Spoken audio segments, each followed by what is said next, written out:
Hey, welcome guys to episode 11 of the weekly, and thank you for joining us. Sorry we started a little bit late. I will blame technical difficulties on that, but thank you. I have my one and only host for the day, Mr. Juan Magnell. How's it going, man? I made it. I almost sound like a frog. I was complaining about this on the Pocket Now podcast yesterday, but I've done 2 weeks straight of podcasting or show hosting almost every single day. So talking is hard. I don't know if you know this, E, but talking is like a really big deal. So yeah, I mean, but come on, you're a professional. You do this. You remember you're you're some gadget guy and some audio guy. So sound right. is your thing. Well, and actually, like if I were wearing my some audio guy hat, I would be kicking my own ass. Like, why aren't you resting your voice and drinking tea and getting some honey and trying to like? So, yeah, some audio guy would not be happy about my last week. It's pretty bad. It's okay. It's okay.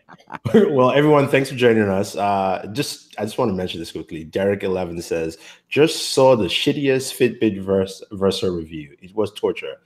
Please send it. I would love to see it. Tell us. I mean, I kind of want some cringe. Why not? We've all made terrible videos. Let's celebrate a good terrible video. Yeah, let's jump right in. So thank you for joining, guys. And start off with the uselessness for the week. Facebook, back again in the news fray. It's a lot of stuff going on. Facebook just released a new feature that you can delete sent messages. Actually, it's a feature that was always there for execs. And Mark Zuckerberg was always allowed to delete his messages. And now you can too. Exactly. It's not just for the masses. It's for everyone. How's it going, Sam? Not bad. You're already robot voice, Sam. That's just beautiful. Thank you, Google. Hangouts getting us started off right. Now, literally, guys, I mean, we jump online, I don't know what, like 10 minutes, 15 minutes before we go live. And it still always seems to take Google an extra, I don't know, 5 to 8 minutes to like actually get us started. So what I might start doing for my own show, my own like Monday morning tech chat, is just have a static image play for like 5 minutes before I actually start the show, just so that I know Hangouts is actually working when it's supposed to be working. No, that might not be a bad idea. And Sam, I don't know. I mean, like, because you remember I was going through robot voice too. I what fixed it for me was switching to another audio interface, but it was really frustrating because I can't use my super nice Focusrite on YouTube. I have to use a portable recorder, and that seems to work. Sam, are you connected through the KVM or no? No audio. No audio now. You're just gone. Yeah. So let's go back to Facebook while Sam's audio. We'll just give Hangouts its every week honorary uselessness of the week and move back onto our Facebook news. Yeah. So back to Facebook. So basically, Zuckerberg was caught deleting messages he had sent to someone, or I don't know specifically who, but now the company said, well, you can now delete sent messages. Here you go. Well, I love this quote. Facebook revealed to TechCrunch, we will now be making a broader delete message feature available. This may take some time until the feature is ready. We will no longer be deleting any executives' messages. We should have done this sooner, and we're sorry that we did not. There's like every Facebook move is such frustrating crap. Like we have to wait until the feature's ready. You've already rolled this out to individuals on your platform, so there's already a path to getting this feature, making this feature available. And yeah, obfuscating executive discussion on your platform, definitely a shady look. But at what point do we get tired of Facebook saying, we're sorry, we won't do it again? I think the funny thing about that statement to me is actually the last line, because everything else was like, okay, fine. Just say, look, the rollout is going to happen in the next couple of weeks. Just call it that. Don't say that when it's ready. Just say it's going to come out. Give it a deadline. Say next quarter we're going to start pushing this out. Exactly. Yeah. You're fine. No, you're good. Yeah. And you're good. Then it becomes a very balanced statement of, okay, you've always had this. I can see you always having it because companies do have this kind of stuff. But now that you're caught, you're sharing it. Fine. But when you say, we're still working on it, come on. You can't use that old school Google beta stuff anymore. It just doesn't work. It just doesn't work anymore at all. Well, and Ronald Collins brings up a great point that when it comes to chat and communications tech, we are seeing Facebook and Snapchat under lawsuits by BlackBerry.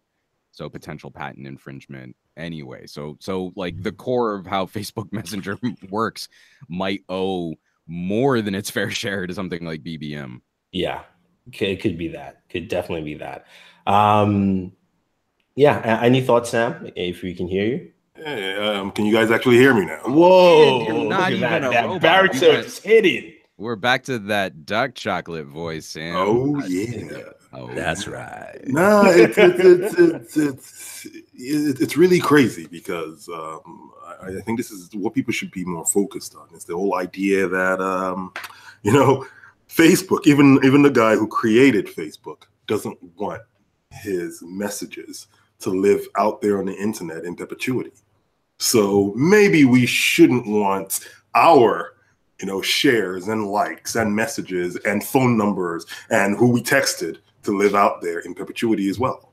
I think this is a lesson for everyone. If the person who created this still considers, the idea of a lifespan on his platform, maybe we should also consider what the lifespan for our digital footprint needs to be. Maybe it should be a default 72 days, 72 weeks, 1 year, 2 years after we send something, we get a notification that says, okay, would you like to archive this from the internet so no one can share it?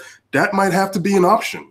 Because at the end of the day, hey, we've been hearing these things about, hey, when you're 26, you post all this stuff, and when you get a job, people start looking at your profiles. Mark Zuckerberg says that's not good for him.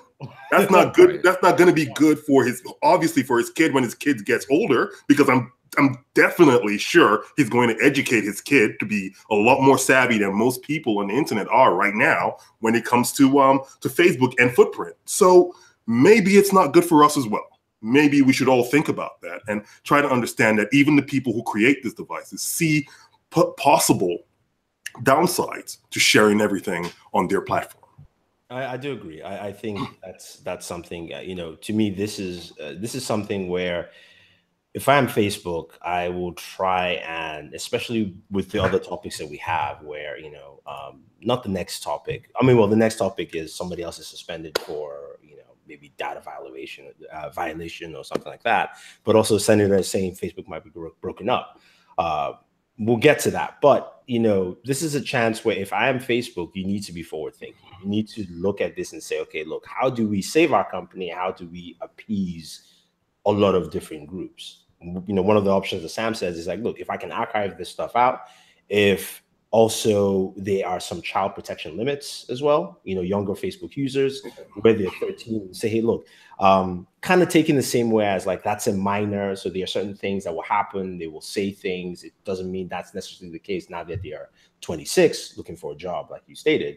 And the other thing I wanted to bring up is also, I've said this for a long time. I think Facebook needs to get into the monetization game. Not necessarily with people's comments and things like that, but I'm just saying that if people know that things of theirs are going to be monetized, right? And they're getting out, you don't have to pay everyone super great amounts of money, but if there's some way that you can actually benefit from that, then it also covers them, just business-wise, covers them on certain, because you've accepted that. That could be something else as a tiered system where you go, okay, if I do this, I'll be getting these perks and blah, blah, blah, blah, blah, blah, and things like that. So there are ways for them to solve that problem. It's just whether they would take any of these kind of approaches. Well, no. And I mean, this is something we've been talking about for a while. I remember from some of our first podcasts talking about why doesn't Facebook become like a stock image reseller? Mm-hmm. So for every photo you've got, you can put a little... You upload a photo, you share it with your friends, click a little $sign by it, and it suddenly becomes made available on the world's largest photo sharing platform for other people to license for their stuff. there seems to be a concerted effort internally at Facebook to use the business equivalent of F you, I got mine. You know, you're using our platform, so we got you, and now we can do whatever we want. And that's been Facebook's MO pretty much since its inception. We've got your data, you get something cool, you get something sort of prestigious in getting to use this service, but that's it. That's all you get. And read our terms of service. This is what you signed up for. So I don't see them making any near-term course corrections in becoming a more distributed or shared platform, something that's more something that's kinder to its users. This all still kind of reeks of Facebook is kind of a digital bully, and you want to use it because that's how you keep in touch with people, and it's basically like a mini internet for people who don't want to have to go and look for things. Until consumer behavior changes, I doubt we'll see any change in Facebook corporate behavior. Okay. Any thoughts on Aggregate IQ getting suspended? So I actually didn't really read much through. I mean, I don't, just give us the bullet points real quick while I kind of scan it. It's my fault. I did send the show notes a little. It's late. Okay. Yes. So late Friday. I'm just going to read from the website because I can't remember everything fully. But late Friday, Cambridge Analytica data scandal spread wider as Facebook announced that it suspended Canadian data firm Aggregate IQ. In a statement to The Guardian, Facebook said, in the light of recent reports that Aggregate IQ may be affiliated with CA parent company SCL and may, as a result, have improperly received Facebook user data, we have added them to the list of entries who have been suspended from our platform while we investigate. Former CA employee Christopher Wiley claimed that he helped set up the company, and his lawyers have said it received a payment from the Vote Leave campaign in a way that exceeds spending limits. And Aggregate also stated that they are not really part of this, even though they're part of the company, blah, blah, blah, that they have nothing to do with that. That's what they posted on the website. That's just a summary of their long statement there. So, yeah, somebody else, you know. Yeah, well, we'll have to see. This Facebook thing has blown up over the past few weeks, and it'll be very interesting to see exactly what kind of limitations Facebook puts on their clients, on these people who buy our data. I think Aggregated IQ, whether they're saying they're affiliated with the company, but they haven't, they weren't part of this whole whatever you want to call it, data scandal, data breach. I think it is a breach, but we'll go. We can call it tomato, right? But what it does say here, what stands out for me is that Aggregate IQ works in full compliance with all legal and regulatory requirements in all jurisdictions where it operates. It does not say Aggregate IQ follows all Facebook rules, okay? And this is the thing. If Facebook is kicking you off their platform or suspending you from their platform, it's because you violated a Facebook rule. So it doesn't matter if you followed all the legalese in the world. If you broke Facebook rules, Facebook is going to kick you off of their platform. So what did you do? Okay. Well, and let's be honest, like Facebook doesn't even really need to entertain that, oh, you broke our terms of service. Facebook is a private entity. Just the fact that they're getting negative press because of AIQ is enough for them to suspend you. They can do whatever they want. Facebook can do anything they want with their platform.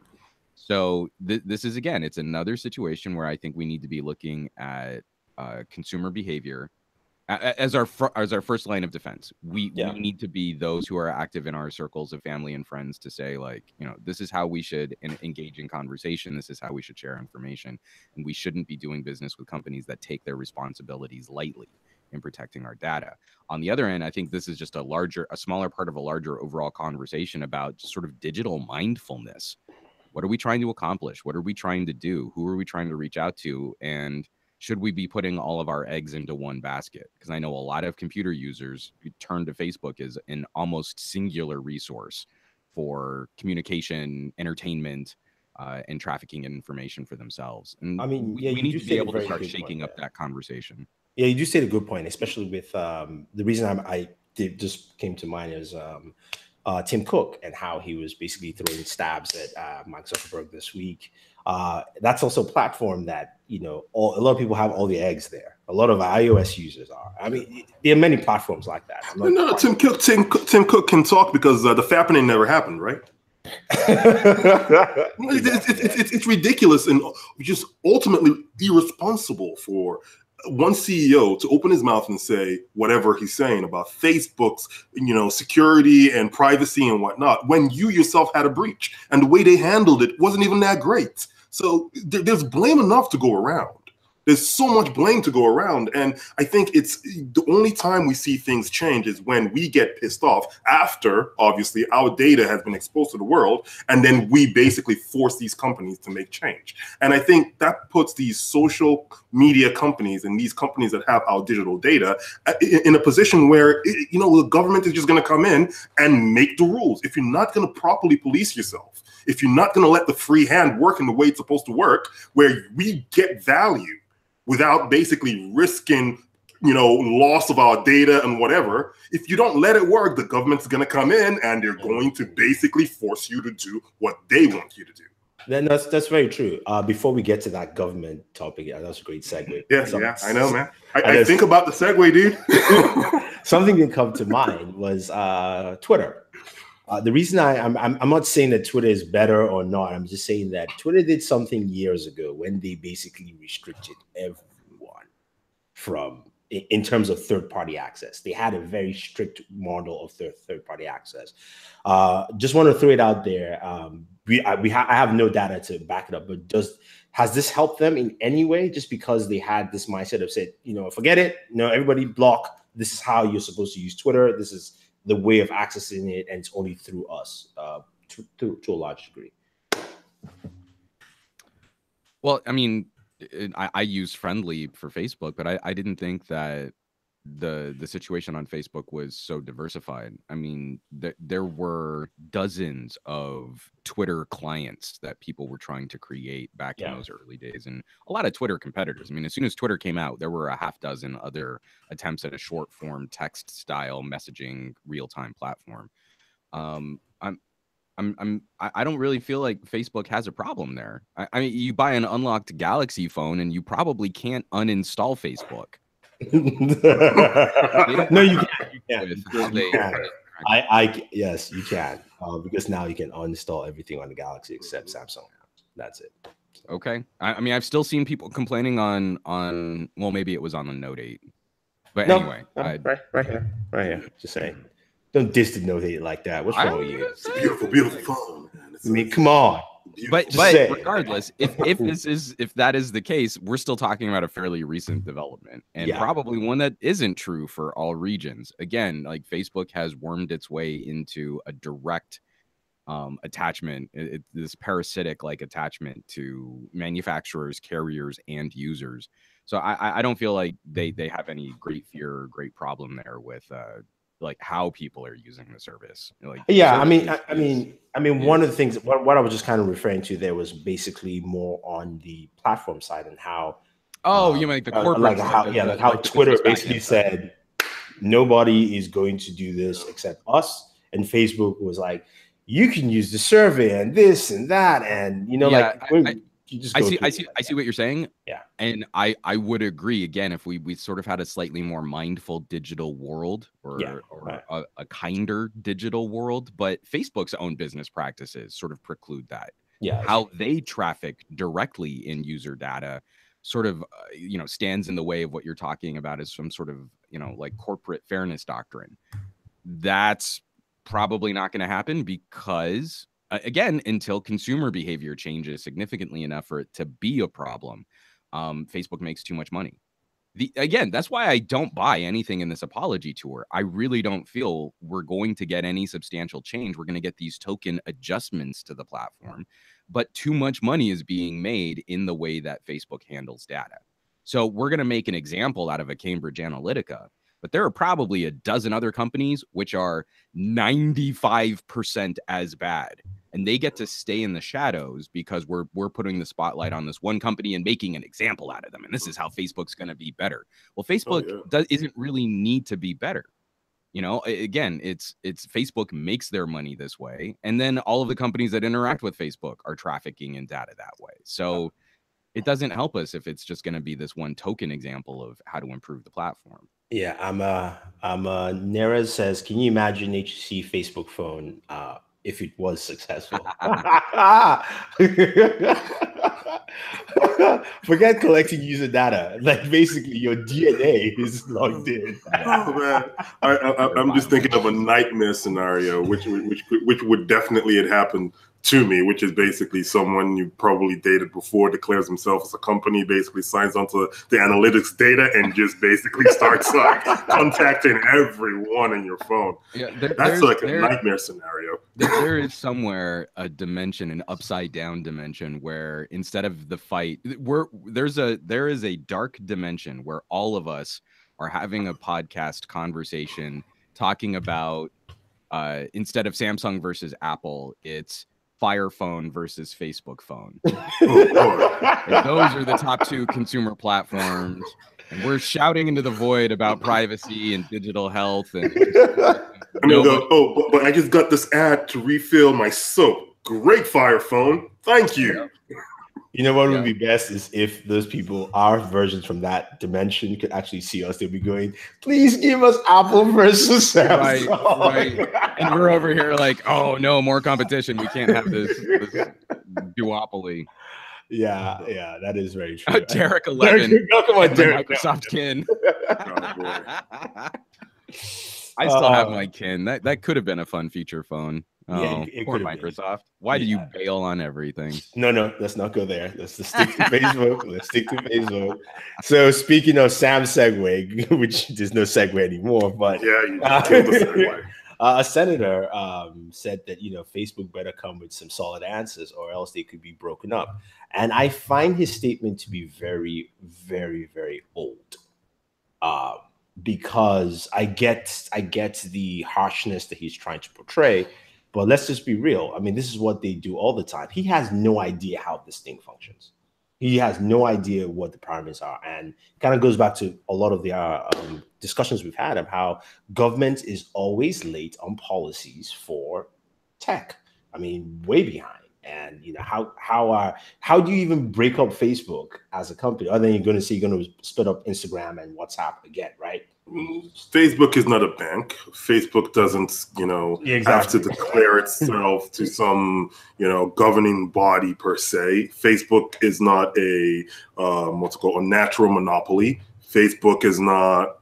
It's this big. Why does the government think it can go into a private organization that people have to opt into and basically just break it up? I don't understand that. I would really want to hear more on basically what the justification is to even think about. I mean, I look at it. I mean, the government has purview to break up a private organization. Whether or not we feel it's justified is going to be a heavily fought debate between the more sort of authoritarian left versus the more business freedom libertarian wings of their respective political parties. But this is, I mean, to your point, E, when elected officials who we know are fairly brain dead when it comes to tech policy in trying to be not only on the pulse, but even within 5 years of a trend, our government is woefully slow to adapt. When we start hearing elected officials talking about this stuff, it's because it's reached a particular flavor of unpopularity. That means that advisors and constituents are starting to complain about this stuff enough that elected officials feel it's worth bringing up in conversation. We know they only care about getting reelected and raising funds for their next reelection campaign. If the conversation is starting to permeate to that point, then yeah, Facebook actually does need to look at how it's doing business, because this is a largely unregulated sector.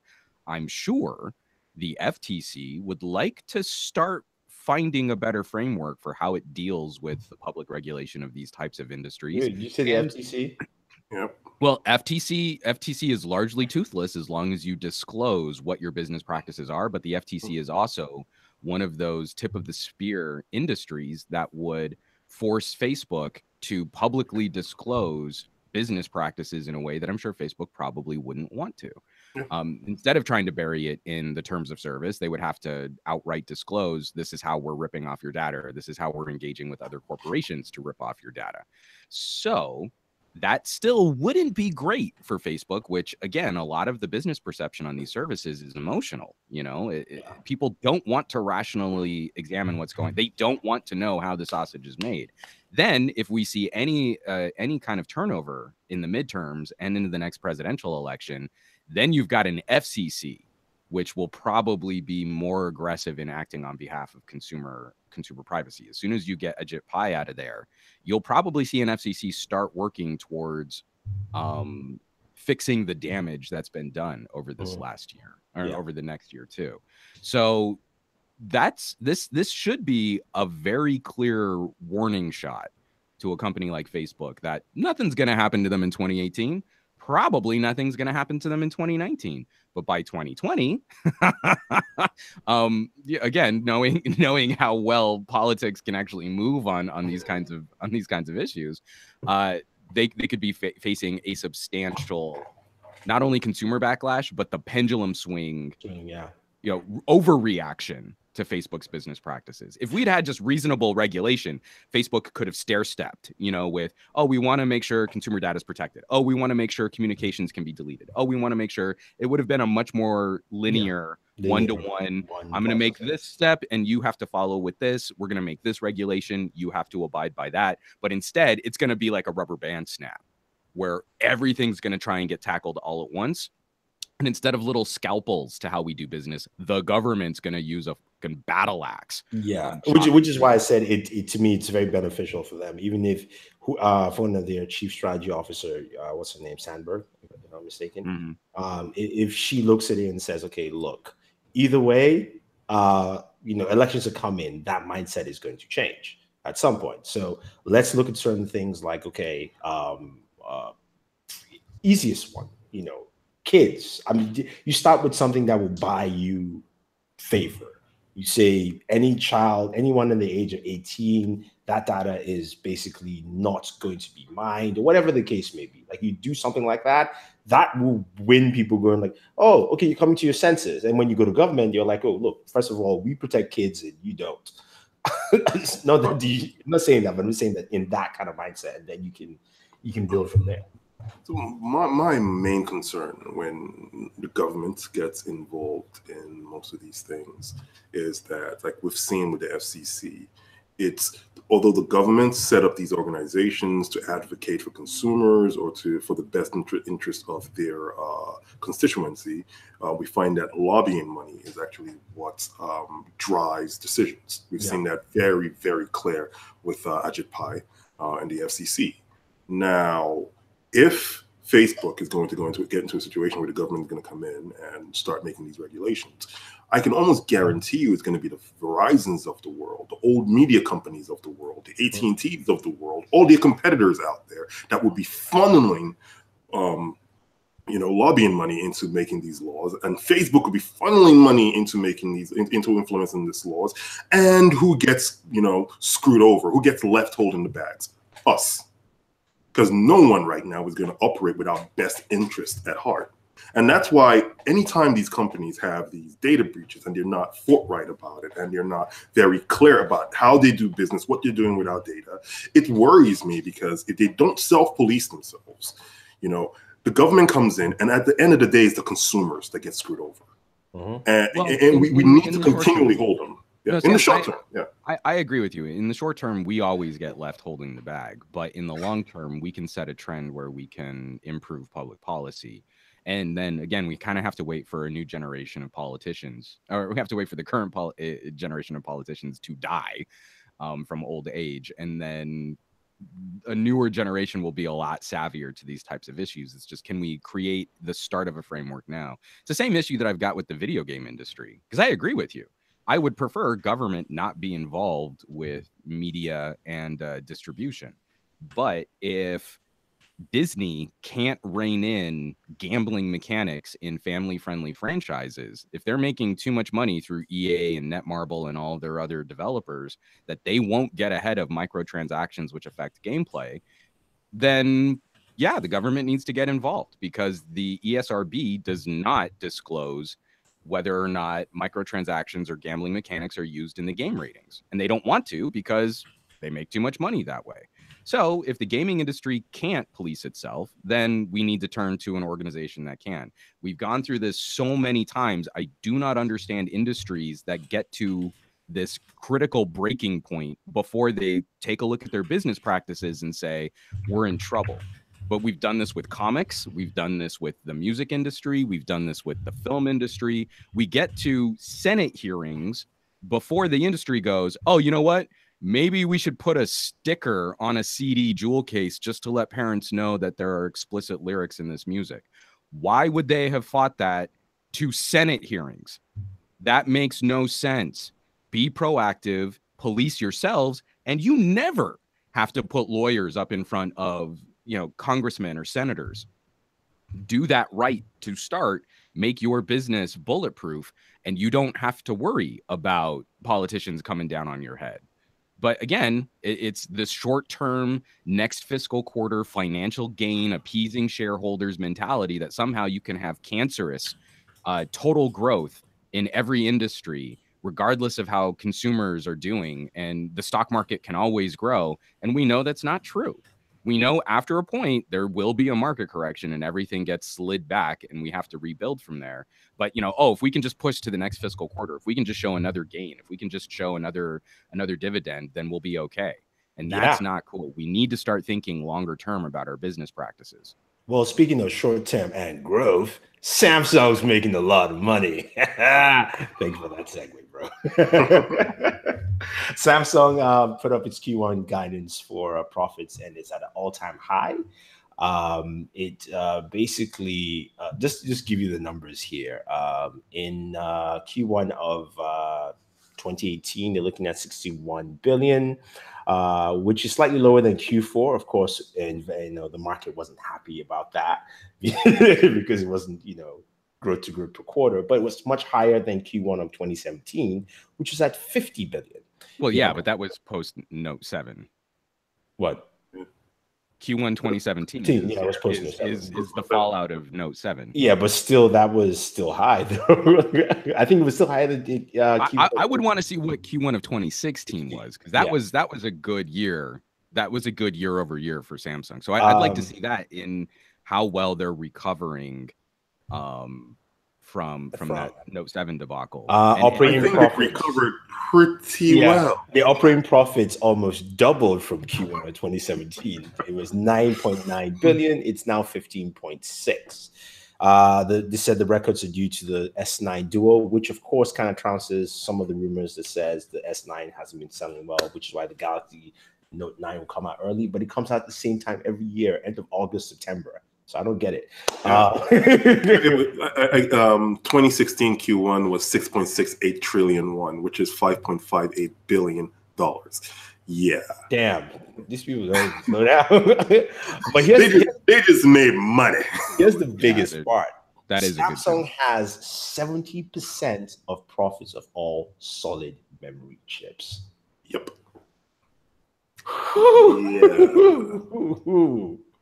Yeah. Let me put that in a very different way. If you're going to have a trade war with a region, or the biggest nation in a region, one that that has the greatest amount of rare earth on the face of the planet, a third of rare earth on the face of the planet, don't expect Samsung chips to come here cheap anytime soon. I'm just gonna put it out there.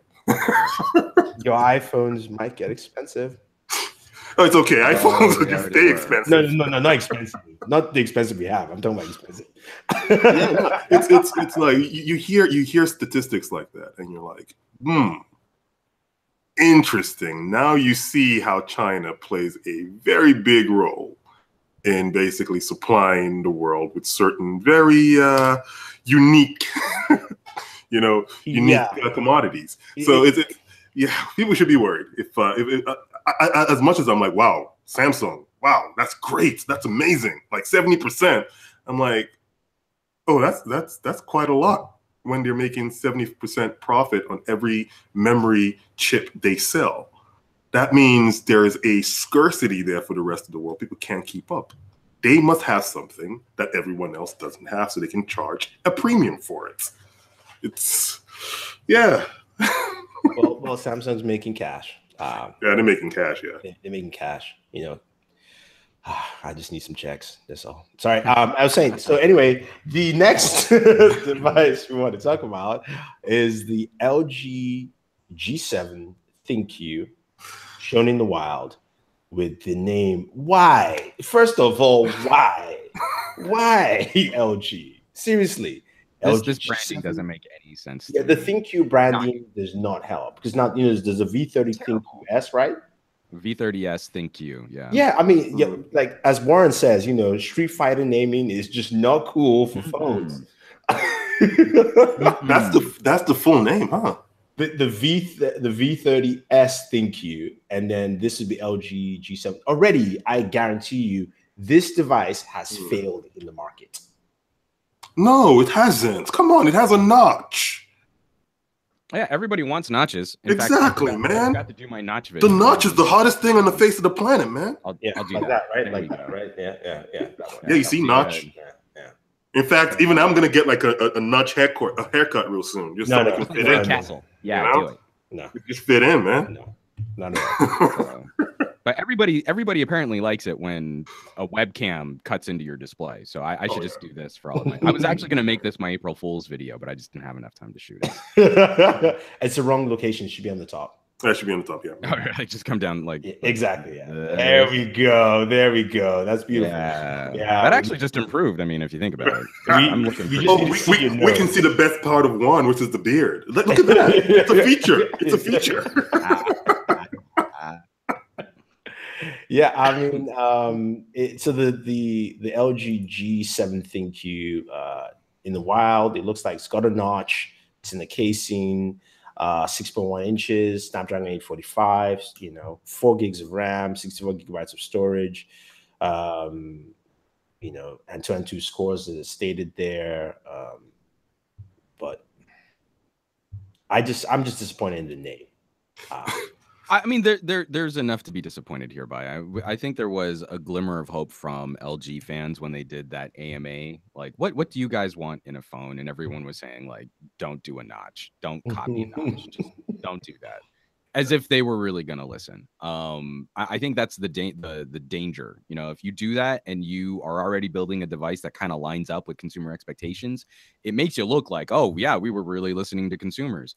But if you just go with the same design that you had already sort of started manufacturing and consumers say, don't build that phone, then it looks like you were pandering and ignoring your potential customers. Yes, so, here's the funny part about all this. I did that LG display tour, and they showed all the displays they could make. They showed 2 notches, one wide, one small, which is what everyone is using.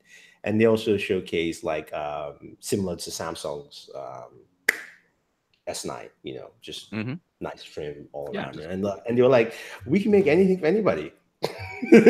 So I don't get it. But we decide to make an iPhone knockoff. No. The LG Display is a different company. I swear to God. Yeah, like I mean, like they share a name under one giant umbrella corporation, but they have almost nothing to do with the rest. No, not at all. Not at all. I mean, like even when they showed the rollable display, I was like, when's it hitting the market? They were like, and the answer was, whenever our customers want it to happen, we can make it. And by customers, they mean other manufacturers. They don't mean us. Yeah. And this is, again, I feel, and this sucks because I have a pretty good relationship with the folks over at LG. I like their PR team, but I really feel this is a failure of leadership for their phone division to be looking at market trends and just delivering another bandwagon device when they have actually been fairly well ahead of the curve on a number of phone design accents and technologies that should have ingratiated themselves with consumers. Yeah, and I think they got their fingers slapped on the G6, and they decided to react in a very extreme way. You know, it's like after the G6 got like, bad reviews, it just decided, we will just give people what either Samsung or Apple is giving them. And in this case, give them both what Samsung is giving them with a dedicated AI button and what Apple is giving them with a notch. Like, great. Yeah. That's just, well, because again, they're jumping into a conversation where, and again, this is, I think, the wrong metric to look at. Apple gets to claim that they've got the tallest screen in its form factor, but a huge chunk of that display at the top really isn't usable if you follow their, what is it? They claim it's 19.5 by 9 aspect ratio, something like that. Yeah. Only if you count those tiny little bat ears is that display really that aspect ratio. So it doesn't line up, and you get more screen with an iPhone 8 Plus than you do with an iPhone 10, but they can make it sound like it's bigger. So we're now in this race where we're trying to completely eliminate bezels from the situation, which I don't even think is really that big of a consumer benefit. See this magic? Where did it go? No more notch. I mean, well, so why? I think Android is in a better position. So when you do that, when you say hide the notch and you full screen a video, does it maintain the notification strip? And does the video get cut into from the notch? I mean, we're about to try that out. No, I know. That's what I want to know. It's like, this is why I think like Android actually does weather this better, but I still think it's stupid. Yeah. I don't think it really delivers much of a benefit. You've created a digital bezel space instead of having just like a nice little buffer zone in the forehead of your phone for impact resistance or drop resistance. So here you go. This is better. But look at what we've done. All we've done is create your screen space. So to get there, you have to reduce the actual measurements of the display back down to a regular 2:1 aspect ratio screen. Yeah. I don't want to pay for pixels I can't use in a traditional Android form factor. I would rather just have the Galaxy S9 little extra teeny strip, or the V30. The V30 does this so elegantly, of having just a tiny little strip at the top of the screen where you have your selfie camera in your earpiece. I just wish the glass wasn't cut into so awkwardly for the top display, because it is a weak point. So notch or no notch, it does the same thing. So I've taken off I've put back the notch, and it's still the same thing in terms of. And that's with like doing the full zoom for filling up the aspect. Okay, cool. So video does not use the full screen then? No, it doesn't, because I'm back to. So you don't really have that screen. I mean, again, you just have like a whittled back notification area. Again, whether or not that this is a benefit or not, Android does seem to handle this better than iOS, but it's still a dumb design element. I would rather just suffer having a forehead until we can put all this stuff directly under the screen. Yeah. Apologies for anyone listening on the podcast, but basically what we said was the notch is terrible, and it takes away space while watching video on your device. I just demoed it on the Huawei P20 Pro. One design that I did like, which brought back the slider, is Doogie. What's his name? YouTuber Mr. Who's the Boss got a pre-production unit, which has a slider that slides out the camera at the back, right there. Okay. And it's basically the whole thing is just one big bezel. And they're like, all right, if we don't want to put a notch, we can't put the camera underneath the screen, but we can create a slight little slider. It's cool. It's different for all those people who want that thin bezels, but at least they're not giving me, reduced screen space for that. Yeah. And it's actually slightly thicker than this device. So it wasn't that thick in the first place. Well, and again, we keep having those, like geeks love to throw out this, like, oh, I wouldn't mind if it were a couple millimeters thicker and I got more battery. And then we go out and buy pixels. And you're like, okay, cool. Yeah, that's exactly not what you said, but sure. Yeah, of course, companies are going to change their behavior and give you more stuff in a slightly thicker frame when you keep buying the thinnest possible phones. Awesome. Yeah. But getting back to LG, I really, really liked the build on the G6. I think they were a little unfairly savaged by having the Qualcomm A21. Like, they rushed the phone to try and beat Samsung, and that compromised the chipset that they could get their hands on. But the overall experience on using a G6 was great. It just wasn't. They should have just waited and run. They totally should have waited and gotten the 835, and that's what we got with the V30. The V30 was the evolved version of the G6. And I wish that the V30 were just a touch thicker, because one of the things that the G6 does better than the V30 is no camera bump. Yeah, no, exactly. And I think one of the things, going back to what you just said, they rushed. LG's time frame used to be, especially with the G4, the G5 was the failure. G6 was a minor redemption. Well, G5 was a pretty bad fail too. Yeah, but you see, that's the thing. They took a leap on the G5. They tried. Yeah, and yes, they got bad reviews, but taking a leap. The G5 wasn't just bad reviews. Yeah, it's a bad phone. Poorly assembled phone. Don't get me wrong. A bad focus. Like, a major part of the focus of that phone was a feature that they couldn't deliver to North America. Remember, it's not deliver. It's a feature that required you to turn off your phone. Yeah, that's true. I would even be willing to go with them on turning off the phone, but they couldn't really give us those friends. Remember, the B&O DAC was disabled in North America because of licensing issues. Literally, we could not get even the ability to turn off our phones and swap it out. They disabled it. So and the 360 cameras weren't stable enough. It was beta, and it never came out in real production. It was just bad. It was just bad all around. Yeah. At least they took a leap. Like, everything. That's just it, Sam. Like, Sam, to be correct. They didn't take a leap. They tried and they fell. Yeah. Motorola took a leap and is still jumping. That's exactly what I was going to say. No. Motorola took a leap in the right direction. LG took a leap in towards the same direction, but they didn't quite make it. They fell into the pit. They fell into the pit. That is exactly what he just said. They stumbled and didn't take the leap. I get it. Yeah, but I think they took the leap in the same direction. Right? It's a leap still. The whole idea that you have this modular device. The reason why this is going down is because we're trying to use different words to say the exact same thing. I agree. I agree with what he is saying. If you want to go that way, I just think at the end of the day, visual representation. They saw the market going in a certain direction, right? And they tried to capitalize on the market on that direction. However, yes, other people made they delivered a better phone. The metaphor we're going to use from now on, because I was a long jumper in high school. Oh no, long jumping.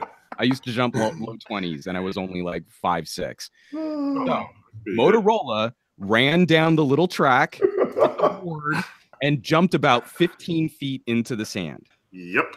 LG ran down the track, tripped, face planted, and raked their face against all of the AstroTurf until their head stopped on the board, and they never made it into the sand. But you're right. Both of them tried to go in the same direction. But only one of them made it into the sand. All right, but let's be very realistic here. Let's be very realistic. What LG was doing at that time, had Motorola done it at that point in time? So it's one thing. So this is why I think at the end of the day, LG is. It was the same year. Yeah, but LG came out with it at the start of the year, and yes, no one else had done anything quite similar, because the year before, what we were all talking about was about this Google modular phone, and yes, everyone was excited about that. LG too might have been excited about that, but at the end of the day, they got gun shy. Because yes, they failed at something, and it was like, okay, we failed at something now, but now they can't get back to doing what they've done well. Curved phones, bendable screens, all the things they've done before, which was basically pushing things to some sort of extreme. Now they're just, I think they're just flaking. No. See, that's just it. Is like, that's also why I think the geek narrative has done LG raw. G4 boot looping issues, but that's still, I mean, there are so many people who are still super fond of what that was a fun phone. I had the boot looping issue. I think mine are still going strong. I can fire up my G4 now. I can fire up my V10 now. I mean, it's just my issue only came up like the second daughter probably hasn't degraded on it. Yeah. But with the G5, I mean, we want to celebrate when a company takes risks, but LG never really even got to the point where they could take the risk because they never got this stuff out into consumers' hands. So you had a feature on this phone which was never realized, and Motorola actually got that stuff out into our hands, and they've iterated on it for now 3 generations of phone. Now, the thing that I think really pisses me off about the geek commentaries, because we went through the G4 boot looping issues, and because we went through the G5's terrible build quality and unrealized potential, when the G6 came out, a lot of tech commentators overlooked how groundbreaking that phone really was. Water resistance, enhanced durability and drop protection, in some markets, wireless charging, a much better refined dual camera system, in some markets, an awesome quad DAC. And it was the first to market, to actual consumer market, with a 2:1 aspect ratio display. LG got pretty much everything right except for the chipset.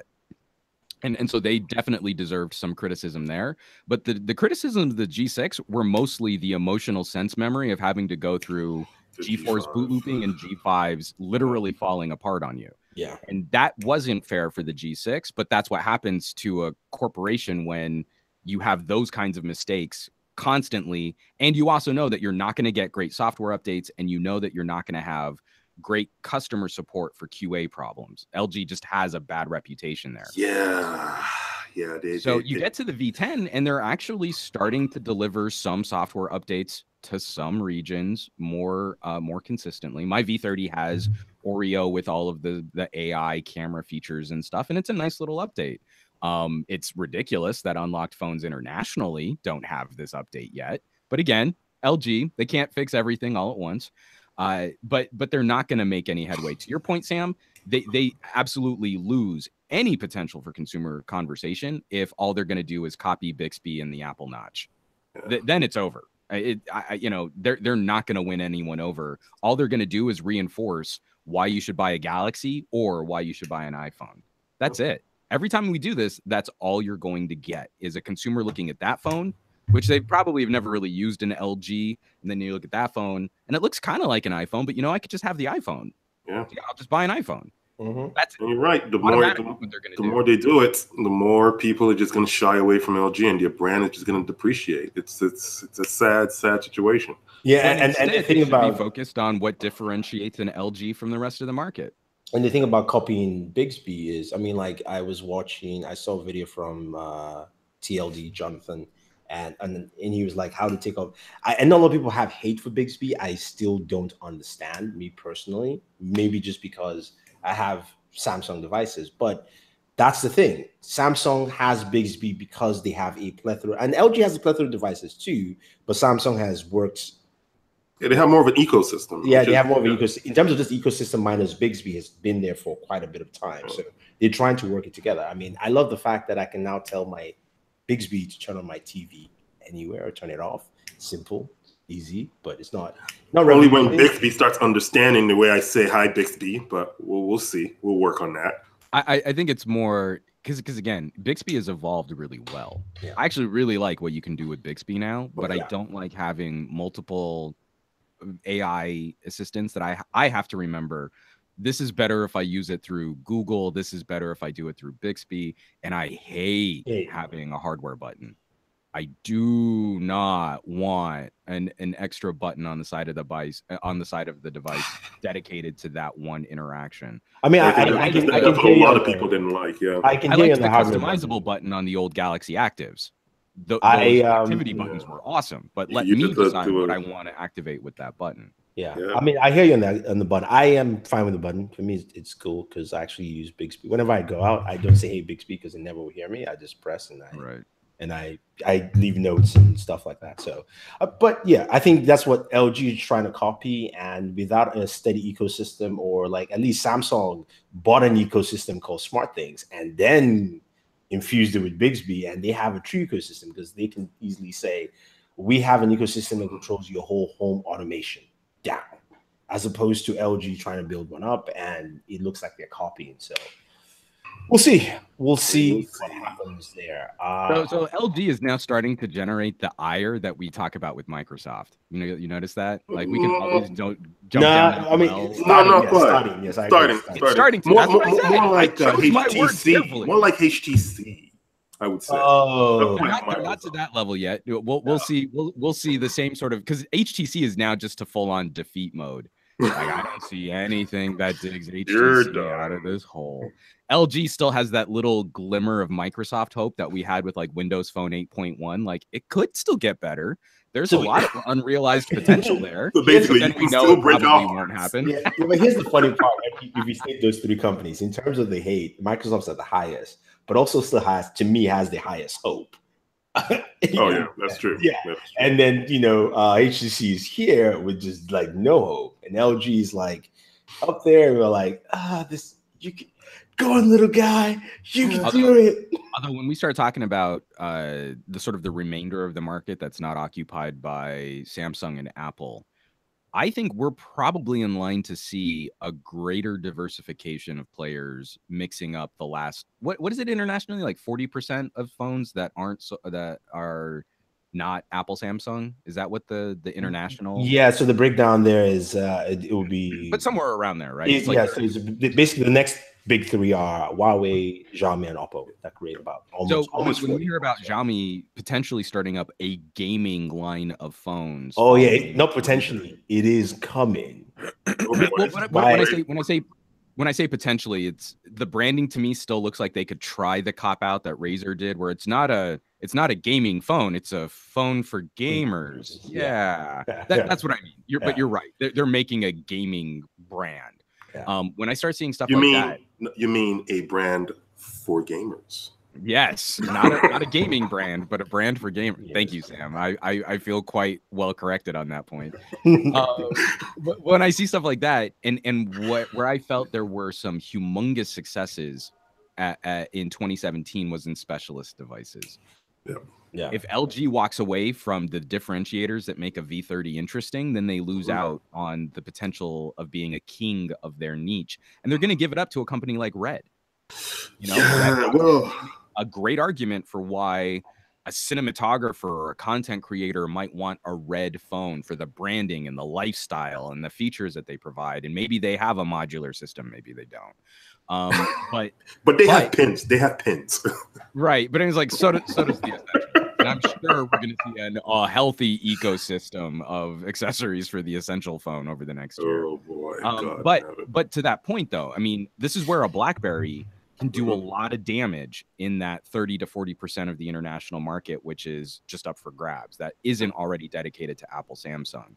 LG is in that weird middle space where they don't want to play like an upstart and they don't want to play like a specialist brand, but that's where most of these companies are more successful, is resonating with a very particular demographic. And maybe we have to pay a little bit more because those phones aren't mass market or as mass produced. Yeah, but there's more focus, and more focus makes for a better device. Oh, you're definitely right. I mean, look at what Oppo did with OnePlus. I mean, OnePlus is Oppo. And we'll get to see now. The big experiment is, can they pivot to what they're estimating it's going to be a $700 to $800 phone? Is that what the next OnePlus is going to be? It's going to be $50 more. So do we know that though? Because there were still a lot of rumors that pricing in India was like a 50% jump. Yeah, in India, I think in India it's up there, but it I don't even. Let me hold my comments. I mean, from my own sources, it's at 50 was more intact. Okay. If Indian pricing is looking that high, then because if they jump to $700, sorry, Samsung wins. I mean, King of the Hill is right there. I don't know that that's true though. I don't know that that's true. I think it is, because by the time that phone comes out, again, the problem is you go to a carrier, especially now already, you can buy 2 for 1 already. Yeah. No, but this is exactly why I think there's, again, I'm basing this way too much on potential, and there's no good evidence to support my hypothesis here. OnePlus has a problem with selling a phone at such a low margin and then trying to court a carrier. How does that company make money? How do they fulfill manufacturing at a larger scale for a carrier relationship and what carrier is going to dedicate display space, physical space in a retail location for a phone which psychologically will perform poorer because it's cheaper. It's the same problem Nexus devices had. They were fine flagship phones, but you know, a $500 phone versus a $650 phone, well, the $650 phone's probably better. The first Pixel, nothing really differentiates it from a Nexus other than it came in blue and it had a little bit of glass on the back.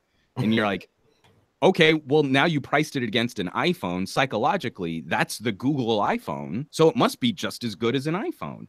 And it's in the same price tier. So now they're both flagship phones. Psychologically, this works way better than it should. So you build in more padding, you build in a healthier profit margin. That's something that the carriers can cut into so that they can make money on the phone and selling the phone. And it's priced competitively against other flagship devices. Now it suddenly makes a lot more sense for T-Mobile to put up that display because OnePlus and T-Mobile will both make more money on the profit margin of that device. I think this makes perfect sense for OnePlus to pivot to a mass market. I agree with you. The problem then lies with marketing. Again, that's one. Now, if you're partnering with T-Mobile, T-Mobile will probably take the brunt of that. Totally. Because that's what But T-Mobile won't take the brunt of that if they can't make money on it. Exactly. Well, you see, the thing is simply the thing that drives people to make change is one of the biggest factors is it a good substitute. Now you have the S9 with the name recognition, you have other devices that have better name recognition, and then you throw in OnePlus in there. Is OnePlus a good enough substitute to be, you know, even with and have enough name recognition to actually challenge a Samsung or an Apple? And my answer to that is no. And people will shy away from that because they already know the two biggest players in the game. Why do they want to basically try out this newcomer? Well, but that's also, I mean, the big get in any market. You know, about 15% of the United States market is up for grabs. So why not a OnePlus? You know, like yeah, you know, but with a price increase, LG, with a price increase, I don't think it consumers makes don't arguments that you're getting know value about on that price increase. Consumers walk into a carrier store. So a consumer who doesn't really stay on the pulse of mobile tech like we do is going to walk into the store and they're going to see the phones that their carrier offers directly in retail right in front of them. And they're going to see this new device and maybe a floor rep will say like, oh yeah, this is like an enthusiast brand that's now ready for prime time. Or they're not going to be super well trained onto the differences. They're still going to push them towards a Galaxy or towards an iPhone. But anyone who was in that 15% of the market who might have shopped in HTC, who might have shopped in Motorola, or who might have shopped in LG is going to have some osmosis of what other options there are. And OnePlus has a lot of great enthusiast goodwill and sentiment built up around that brand name that if you were of a mind to take a risk on the other 15%, then why not OnePlus? Well, a better proposition would be a differentiator based on price. And if they had that differentiator based on price, rather than pricing themselves similar to iPhones and Apple and the S9s of the world, they could simply just basically say, hey, we give you almost every single thing they have for $50, $100. No, but that never works. Because I mean, we used to say that with the Nexus. The Nexus never took off with consumers, and Google only really pushed it as a developer phone. Yeah, and there are still compromises. And you could only buy it by going into Google Play Store that doesn't really exist anymore. Remember, they did try mass marketing and advertising directly to consumers, and there is a let's not call what Google did trying, please. Let's call what. No, I mean there were Nexus 6 and Nexus 6P ads. I mean, you can find them, but yeah, I know, but there was a time the Google phone was all everyone could possibly talk about, and then Google totally missed the window, and then I think they've gained it again, but they missed that initial window of everyone. Samsung gave him an alley-oop, but they still couldn't dunk it properly.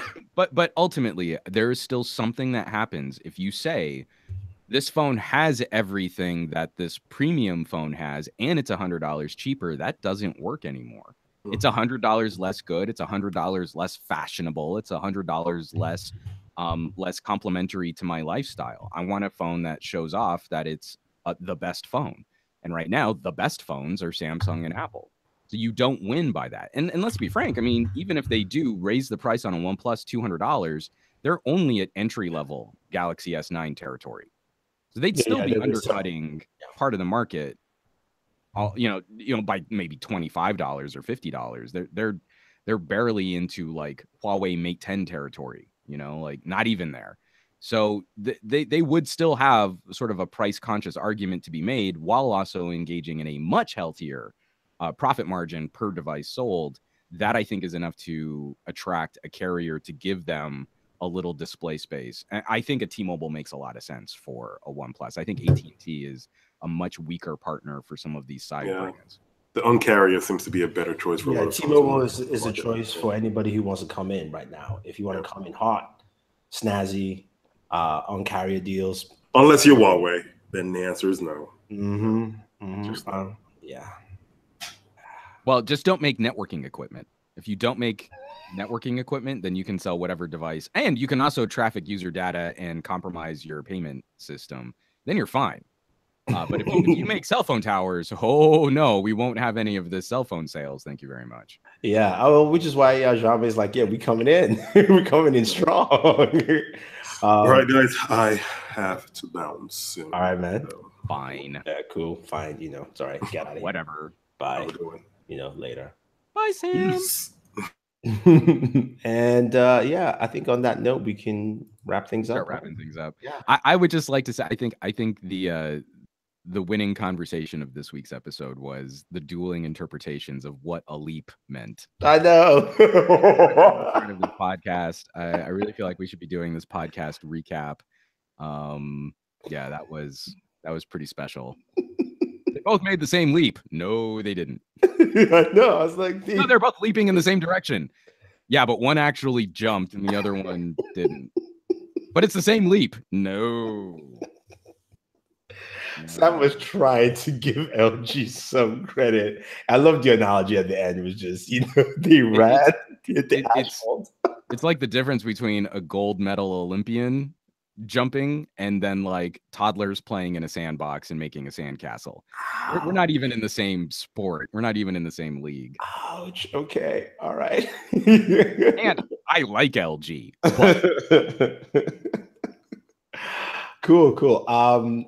So we've come to the end of the show, but before we do our roundup, we've got some goodies for you guys. Yeah, we do.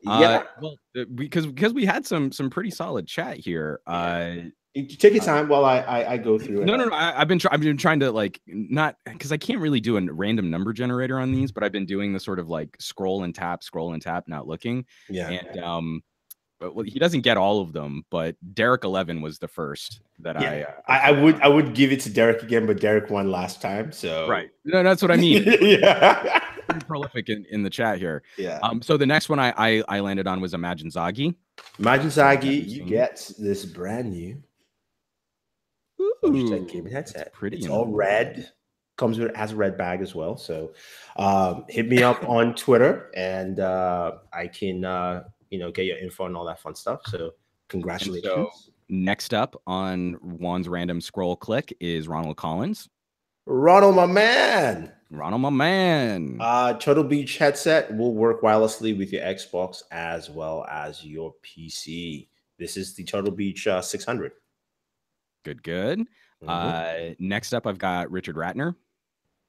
Richard, congratulations. You've won the SteelSeries Actis 5.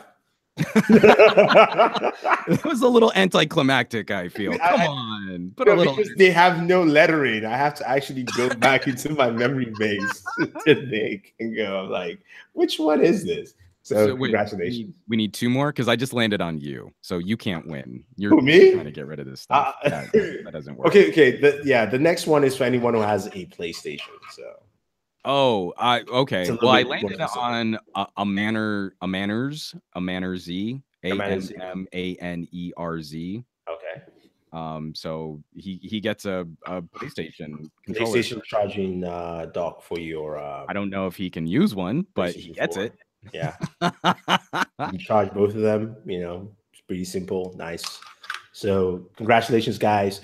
So winners were Maganzagi, Richard, Ronald Collins, and who's the last person? Amanda Z. Amanda Z. Please reach out to me on Twitter. I guess the easiest way is to just screenshot your name off here. No, actually, no, anybody can do that. I was trying to find just simple ways because YouTube, I can't really just talk Well, to I you. mean, the thing is, if you reach out to us on the Twitters and you can link to your YouTube account. Yes, there we go. Yes, thank you. Why was I even making it just so difficult? I guess I mean it's actually not that easy. So yeah. So congratulations. Let me know. Just reach out so I can ship it out to you guys this week. And again, thanks a lot for chiming in. Always great to have you guys conversating and joining us with some really profound insights in listening to the show. And we've come to the end and the part of the show where we talk about what we have on the channel, what we can expect next week. So starting with you, Mr. Juan Bagnell, what do you have? Yeah, so Pocket Now, I spent a little time with the Sony XA2 Ultra, just an interesting attempt from Sony at making a mid-ranger. So yeah, it's a Sony. So I feel like a number of people who follow our shows probably already know what some of the pros and cons of that device might be. For Newegg, we talked. I can't even remember what we did last week on Newegg. Wow, that's bad. Oh wow. But I'm also going to throw out a plea. I guested on All About Android, on the Twit network, and I should have pulled this up sooner. They do the Android Arena, where everyone brings an app, and I need your votes. So I posted for link Audio Evolution. Here, hold on one second. I know I can find it in my tweets, but I need everyone to go and vote and help me beat those guys who had lame apps when we could actually be making stuff with our apps instead of just like consuming stuff. So Audio Evolution is an amazing vote for that. For some gadget guy. That's what I'm putting here. Oh no, where is it? Dang it. I'll kick you the link, and if you want to put it in the show notes, or I'll leave a comment. I'm waiting, man. I already typed it in. Vote for some gadget guy. Top line. I tweeted this like a whole bunch, and now I can't find it. This is crap. Okay, anyway, I'll get you the link, but it's Twitter mysteriously deleting tweets. Right now, cultivating our timeline now. All About Android Arena vote. We'll just start there and I'll go. But anyway, we also did our recap on Ready Player One, where you were kind enough to join us. Unfortunately, Sam kicked off. I was going to save this for the end of the show, just saying, "Hey, man, I'm really sorry about No Rush being in the movie, and I'm gonna have to save that for another week, and it's just not going to be as funny in another week." Yeah, because it looks like Ready Player One will not be #1 this weekend. It is The Quiet Place. Yep. Movie with John from The Office. He also is directing that movie as well, and it is very little dialogue. Very little dialogue. Yeah, like almost none, which is actually kind of cool. Yeah, the whole premise is they live in a world where they're haunted by creatures who hunt by sound. I mean, I like it when they actually hold to some of those rules too, though. I think that's really exciting. Yeah. So we did our Ready Player One. So now there's there's like an hour and 45-minute podcast on the book, and there's a 2-hour podcast on the movie, which is almost as long as the movie takes to watch. So if you really want to get into the discussion, we've got plenty of commentary for you to check out on the Geek Book Club, which I host with, he's in the chat right now, at Fat Produce. That's Andrew Wallace. He's a good buddy. And we make that show. And then coming to Gadget Guy, I've got a couple editorials coming up that I really want to have some discussion on. I'm trying to work with 2 pretty cool YouTubers on getting some microphone and recording tech videos out. And then also another geek debate will be coming up soon. And I'm finally wrapping up my review on the Samsung... do I get to beat somebody again in the debate? I mean, I knew I was awesome at this time. I've got something special planned for you for a future debate. But this next debate, I'm looking at 2 other participants on a topic that they have been very passionate about in opposite ways. Cool. So again, it's kind of like you and Ron were the best people to debate the headphone jack, because you've both been very outspoken on that. It's a similar thing. I want to keep the geek debates kind of tailored to people who are already feisty about what they're doing. But do we have a hint for? Sorry, go ahead. Oh, no, just lastly, I'm wrapping up my review on the Samsung Go Mic Mobile. This is a mobile wireless recording solution. You can use it with a handheld mic. You can use it with body packs and lavs, and it connects directly into your phone. So this is a huge get for people who are looking at mobile content creation. I'm really tired of people who roll their eyes like, oh, why would you want to do things from your phone when you can do so much from your phone? And why are you buying $700, $800, $900 incredibly powerful pocketable supercomputers if you're not making stuff? You can make stuff. And so this is a product that goes a long way towards fixing one of the pain points that we've got, and that's audio. Like, how do you get good audio directly into your device when you're trying to capture good video and editing on the fly? And so this is something that is potentially very exciting for people that are trying to do work out in the field. Cool. Very nice. Very, very nice. It's good time. On our end, we had just a couple of videos this week. First had the Xiaomi self-balancing Android-powered robots. This was done by Mr. Adam Dowd. And you should check out the video. He talks about the build process, because it's kind of like a Lego build-up type thing, and how long it takes and how you can operate and all that kind of fun stuff. So check out that video. We also had our gaming review. I called it the best 13-inch gaming laptop. So people say I'm wrong, but I couldn't find any better. Surface Book 2, because the kind of performance I was getting, even though it was a GTX 1050, and I was still able to push close to about 60 frames per second on a lot of games, and I'm not talking about Minecraft. So that, I think, if you're looking for a gaming laptop, or just a laptop with an awesome battery life as well, because it's about 17 hours, then yeah, that's something to look at. And then we did our roundup of the Mate 10 Pro after 3 months. We switched over to the US version of the device, and also some of the features and things that make it a very interesting device. I started using it more. I was like, yeah, man, the bokeh effect of this thing is still pretty good. It's probably better than a lot of the top tier devices that we think about, and a lot of things that Huawei did well with that device. So go check it out if you're still interested in the Mate 10 Pro, because you still can buy it. It's available on Amazon. Next week, we've got I got in the Samsung 65-inch Q9F TV.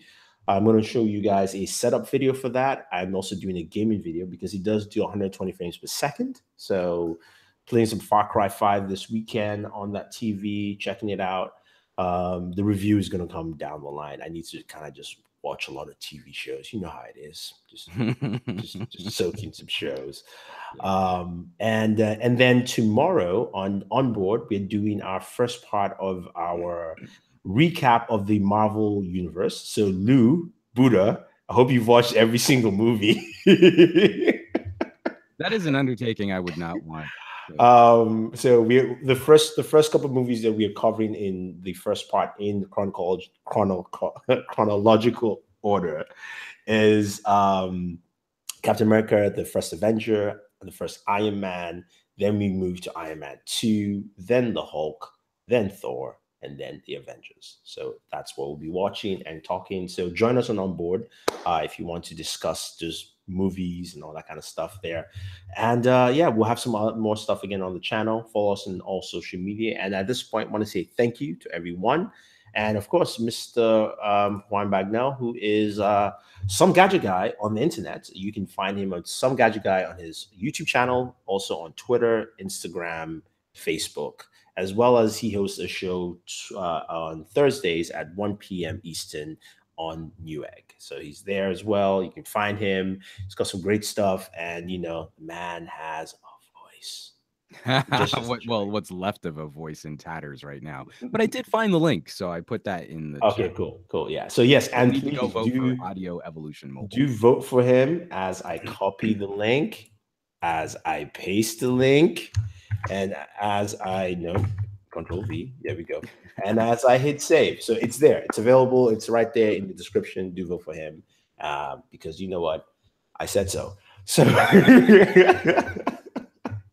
But anyway, guys, thank you. You can find me on the interwebs. It's Bored at Work on Twitter, Instagram, YouTube, Facebook, as well as also our website, Booredatwork.com.